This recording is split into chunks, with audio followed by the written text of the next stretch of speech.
His fabulous technique, extraordinary talent, and enormous skills stunned the entire football world. And Pele himself saw him as his successor and the future king of football. How did it happen that one of the most talented footballers of all time turned out to be one of the biggest disappointments in the history of football? Why is the former Real Madrid star hiding from the police? Robinho's story is a ready-made script for a Hollywood movie that would break all box office records. Apparently, he was born on the wrong side of Sao Paulo, where life was difficult. It wasn't easy because his mother, a housewife, and his father, working as a security guard, tried to make ends meet. But from an early age, Robinho had to contribute to the household budget by working long hours in a nearby parking lot. At the age of 6, he became interested in futsal, a form of football popular in Brazil at that time, in which he quickly achieved a high level. Tall enough to attract the attention of Santos scouts at the age of 12, scoring 73 goals for his team in one season. Those delighted with his extraordinary skills on the arena decided to give him a chance to test himself on a grass pitch.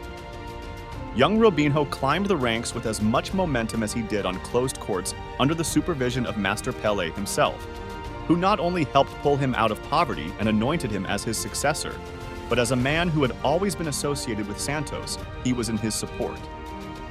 In the following years, a second father and football mentor. With such recommendations from the Brazilian king of football himself, a global career was only a matter of time. Santos activists also ensured that his first professional contract would be waiting for him as soon as he turned 18. We must remember that decades had passed since the club's last significant successes, with Santos experiencing its golden era under Pele. Meanwhile, the financial situation of the club, which at one point had no money to pay salaries, had been deteriorating over the years, causing a constant outflow of players, employees, and coaches. The only and most obvious idea to get out of the impasse and debts seemed to be the academy. Young players were also moved to the first team, including Robinho, who in such circumstances welcomed adult football. This youth team was for a long time the object of ridicule from other clubs across the country.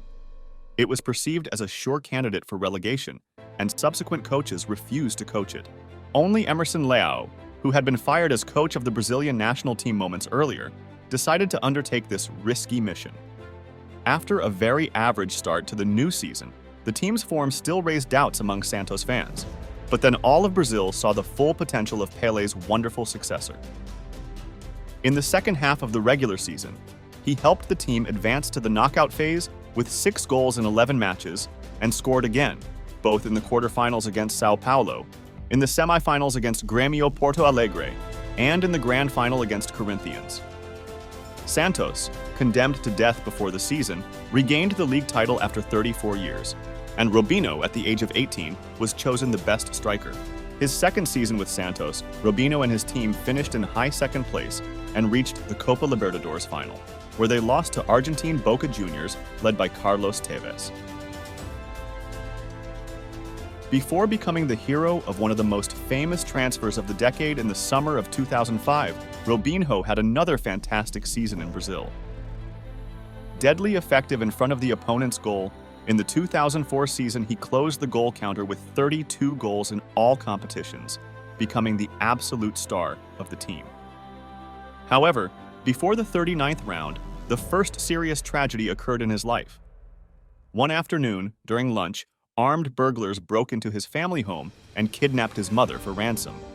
Devastated by the situation, Robinho missed the next 7 Santos matches until his mother returned home safely after paying the ransom.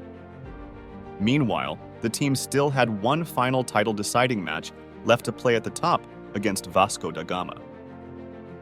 Robinho returned to the black and white team, who won that match and regained the championship title. And the 20-year-old himself was voted the best player in the country. It's no wonder that the biggest European clubs tried to sign him. The Brazilian football prodigy was supposed to come to the old continent half a year before the actual transfer, but Santos consistently rejected subsequent offers. However, when in the spring of 2005 he scored 13 goals in 12 matches and then showed off in the Confederations Cup won by Brazil and Germany, it became clear that Santos would not be able to keep him in their team any longer, and an offer they could not refuse would appear sooner than later. This is what happened. because shortly after returning from Germany in August 2005 at the age of 21, Robinho was presented as a new Real Madrid player, marking the end of the Galacticos era and joining players such as Ronaldo, Beckham, Zidane, Roberto Carlos, or Raul. The young footballer himself also fueled the expectations of fans and journalists to the limit by choosing the number 10, which before him was worn on the Los Blancos shirt by true legends of the club, such as Luis Figo, Ferenc Puskás, and Clarence Seedorf. However, neither this gesture nor the huge transfer amount considering his age were surprising, because Pele's successor himself, who was soon to become the best footballer in the world, came to Madrid, or at least that's what they thought back then. With the start of his first season in royal colors, his performances quickly became the subject of global discussion. Just a few dozen hours after signing the contract, he made his debut, coming off the bench for 20 minutes against Cadiz. When the score was 0-0, he carried out a fabulous action in his own style, which ended with Raul's goal, and Robinho being hailed as the greatest talent seen at the Bernabeu in recent years. Despite playing as many as 37 league matches in which he scored 8 goals and made 5 assists, his play caused mixed feelings among the fans. The Brazilian could show off his genius in one match and be completely invisible in the next. When Real ended the season behind Barcelona, fans were still waiting for the savior they had been promised. Fabio Capello, who took over the Real team after the season, had less patience. In his lineup, Robinho, whom the Italian considered a party lazy, was only a substitute, and he had to wait until the winter for a permanent place in the starting 11 in his second season at Real. However, in the spring, he showed his genius again, scoring 5 goals in 8 matches and being a key figure in winning the 30th title in the club's history. After Zidane, who had said goodbye to Real a year earlier, Beckham, Ronaldo, and Roberto Carlos also left the club. Thus, the Galacticos era ended in Madrid, and all eyes looked towards Robinho. However, before Real started the 2007-2008 season, Brazil flew to the Copa America in Venezuela with a very experimental squad. After the first defeat 2-0 against Mexico, Brazil, looking like the country's B team, must have had a lot of reasons for concern. Then Robinho took over the team, scoring a hat-trick in the match against Chile and the decisive goal against Ecuador. In the quarterfinals, he added 2 more goals, and underrated Brazil finally reached the final, where they defeated Argentina, somewhat sensationally becoming the best team in South America that year. Robinho returned to Madrid with the title of top scorer and best player of the tournament. So the time has come to take on the burden of Real's game in the same way. Robinho's problem was his irregularity, which was, unsurprisingly, influenced by his Latin party character, which often caused him to have behavioral problems. Perhaps he could get away with it at other clubs, but not at Real, where every player is expected to be in the best possible shape in every match. From the very beginning of the new season, the team led by Bernd Schuster set the pace for the entire league, jumping into the leading position after the second round and not giving it up even for a moment throughout the rest of the season. Robinho scored 11 times in the league, but he turned out to be even more useful in the Champions League. Although Real finished in the 1/8 of the Champions League, the Brazilians scored against all 3 group rivals, recording 3 goals and 3 assists in 2 matches against Olympiacos and Lazio. A good autumn at the club, combined with success at the Copa America, gave it 9th place in the Golden Ball plebiscite. But a bucket of cold water was poured on the heads of the Royal fans, who regained faith in their idol. In the second half of the season, Robinho again performed below his potential, partly due to injuries, scoring just 1 goal in the last 10 matches. Another roller coaster of form showed that the Brazilian may never find a way to stabilize it. Despite 5 defeats in 8 matches since the beginning of February, the advantage gained by Real before the end of the year allowed the club to defend the league title. But Robinho was unable to defend his position. The prolonged promises of the club's president, Ramon Calderón, regarding a new contract for Robinho turned out to be a lie, and the player was supposed to be part of the settlement in the transfer of Cristiano Ronaldo, who was wanted to be brought to Real in the summer of 2008. Ronaldo did not ultimately change Manchester for Madrid that window, but Robinho followed the one from Madrid to Manchester, when the royal authorities finally presented him with a new contract, which he rejected, forcing a crazy transfer to the citizens on the last day of the transfer window. On the same day, Manchester City fell into the hands of new Arab owners, who paid a record amount of over £32 million for the 24-year-old, considering English conditions at the time, and took the player away from London's Chelsea, with whom he had already reached an agreement. Ironically, his debut in the Premier League took place in a match against Roman Abramovich's team, and he was already on the scoresheet in that match, making the Blues fans jealous. Acclimatization to the islands seemed to go smoothly, because just a few weeks later, Robinho scored his first hat-trick, scoring a total of 12 goals by the end of the calendar year. Unfortunately, along with his effectiveness, the Brazilian took his old demons and habits with him to the UK, which affected his performance. 17 consecutive matches without a goal and a total decline in form. Despite being City's most effective player that season, the club only finished in 10th place in the league. In the summer, as a consolation, he once again won the Confederations Cup with Brazil. But at the start of the new season, he was sidelined for 3 months due to an injury. When he returned to health, Carlos Tevez and Emmanuel Adebayor were already established in the squad, which only complicated the already difficult situation of the Brazilian in the team taken over by Roberto Mancini. Robinho did not convince the Italian coach, and it became clear that he had to look for a new club. While looking for a new employer in Europe for the next season, the current one wanted to spend the winter in his home country, signing a 6-month contract with the club that raised him. And so, the loan, which was supposed to be only a temporary episode, turned out to be a great adventure for the club and the player himself. In Santos, he joined a squad of young and extremely talented players, including young Neymar, Alexandro, and Danilo. The Brazilian climate clearly served Robinho well, as he scored 11 goals in 22 matches and helped the team win the Brazilian Cup, which was only the 3rd domestic trophy won by the club since Pele.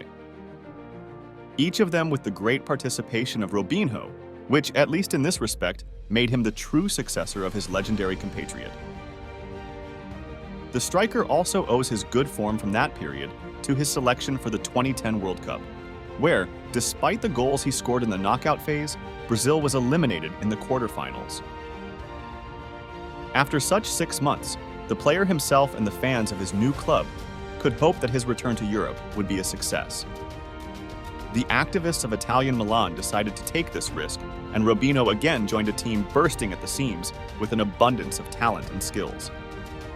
Among his new club colleagues, the Brazilian found his compatriot Ronaldinho, Andrea Pirlo, Inzaghi, Gattuso, and Zlatan Ibrahimovic in the locker room. The latter, as it later turned out, personally sought from the club's authorities to sign a contract with the 26-year-old. It is no wonder that the Ibarra-Robinho duo got along so well on the pitch, and the result of their cooperation was Milan's first Italian championship in 7 years. Robinho himself scored 14 goals in 34 league games that season. And again, like a boomerang, what everyone feared returned. After an excellent first season, the Brazilian was again plagued by injuries, which caused him to miss 11 matches and lose his form from the beginning in Milan. He scored only 6 times in the league, but Milan still finished the season in 2nd place. However, the club decided to make a personnel revolution. The previously mentioned legendary players were replaced by talented, yet very young and inexperienced successors. Robinho was supposed to lead this group of youngsters, led by Mario Balotelli on the pitch. Unfortunately, Coach Allegri's plans were thwarted by further injuries to the Brazilian, who either finished most of the autumn matches early or played as a substitute. He ended this disastrous season with only 2 goals to his name. After signing a new contract which cost him a cut in wages, it seemed that I would once again try to fight for my future in Milan. Unfortunately, the following season was his last at San Siro. Just like a few years earlier, he decided to look for hope to boost his career again in a place he knew well. This time, however, the return to Santos was not a success, and the over 30-year-old player found it increasingly difficult to summon the magic he had during his previous stays at Vila Belmiro. For the next 5 years, he wandered between Brazil and Turkey, with a short stint in China. But none of these adventures made the football world sigh at the sound of his name again. Ultimately, he wanted to end his football career where it began in Santos Football Club. On October 10, 2020, he signed his last contract, which lasted only 6 days. The footballer had already been accused of a sex committed in 2013 in Milan, and after another conviction, which caused a wave of criticism and the withdrawal of one of the club's sponsors, his contract was immediately terminated. The future would-be Pele announced his fight to clear his name of the charges. But in January 2022, the Supreme Court in Rome finally upheld the verdict sentencing the once greatest hope of Brazilian football to 9 years of absolute prison, which Robinho avoids by hiding in his home country. This is how the myth of perhaps the greatest wasted talent in the history of football was finally busted. The myth of a man who was once the idol of thousands of fans, anointed by Pele himself. The one who, in flashes of genius, could do incredible things with the ball, and who turned out to be a man who not only did not fulfill the hopes placed in him, but also committed the most shameful things off the pitch. Thanks for watching today's episode. Let me know in the comments what other football players you want to see on this channel, and take a look at the other episodes I have prepared for you. See you!